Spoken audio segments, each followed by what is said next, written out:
The word for a kind of cloud came to me yesterday, not cumulus, the other one. I stood at the kitchen window for 4 minutes trying to locate it and eventually gave up and watched the cloud without naming it. That happens more now. Words that were always there, just gone. Names of people I taught for years. What I had for breakfast 2 days ago. The title of a book I read 3 times and loved. The forgetting is steady and it isn't frightening. Exactly. Just present. A fact of being 84 in a body that's been running a long time. But here is what I haven't forgotten. The weight of Claire's head on my shoulder, the one time she fell asleep in the car coming home from somewhere. She must have been 4 or 5. Maggie was in the passenger seat, and I drove very carefully the rest of the way home without saying anything, not wanting to wake her. I don't remember where we'd been. I remember the weight. I haven't forgotten the smell of Maggie's hair. Not a perfume, just her, whatever that was. I couldn't describe it to anyone. I'd know it instantly. I haven't forgotten the afternoon Daniel made me a card for Father's Day when he was 7 or 8. Crayon, folded paper, his name spelled wrong at the bottom. I kept it in my desk drawer at school for years without telling him.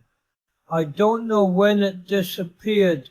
It was there and then it wasn't, the way things go.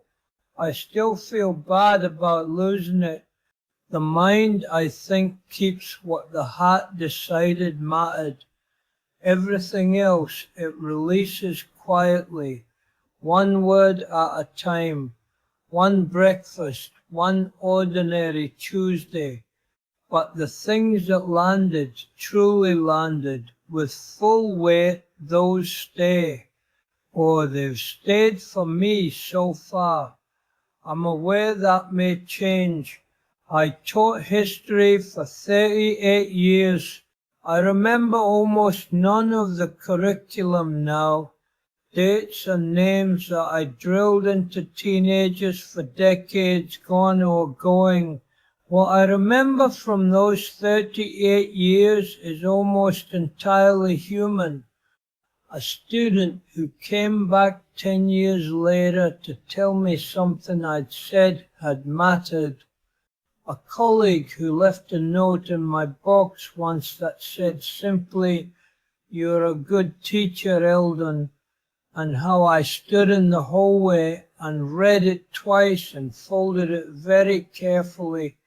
I remember Maggie at the kitchen window watching the feeder, the particular stillness of her, early morning, before either of us had spoken, coffee in both hands.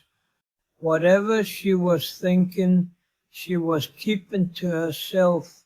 I watched her from the doorway sometimes those mornings, and she didn't know I was there, and I didn't announce myself, just looked. I'd give a great deal to look a little longer. There was a summer evening, 1987 or thereabouts, when the whole family sat on the back porch after dinner. Nothing special. Daniel and Claire were bickering about something small, the way children do. Maggie was half listening to them and half watching the yard. I had a glass of something cold.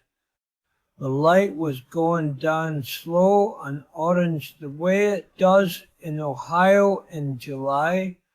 I didn't think at the time, remember this, I wasn't paying that kind of attention, but something in me recorded it anyway.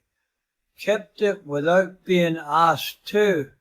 And now at 84, that ordinary evening is one of the clearest things I have, clearer than most of what I considered important at the time.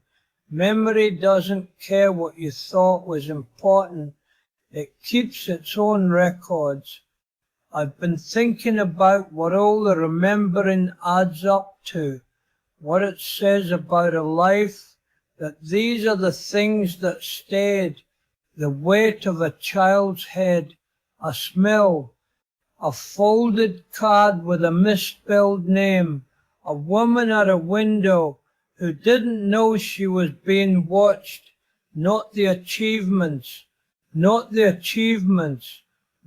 curriculum, not the promotions I considered and didn't take, the arguments I won, the problems I solved. Those are mostly gone or going.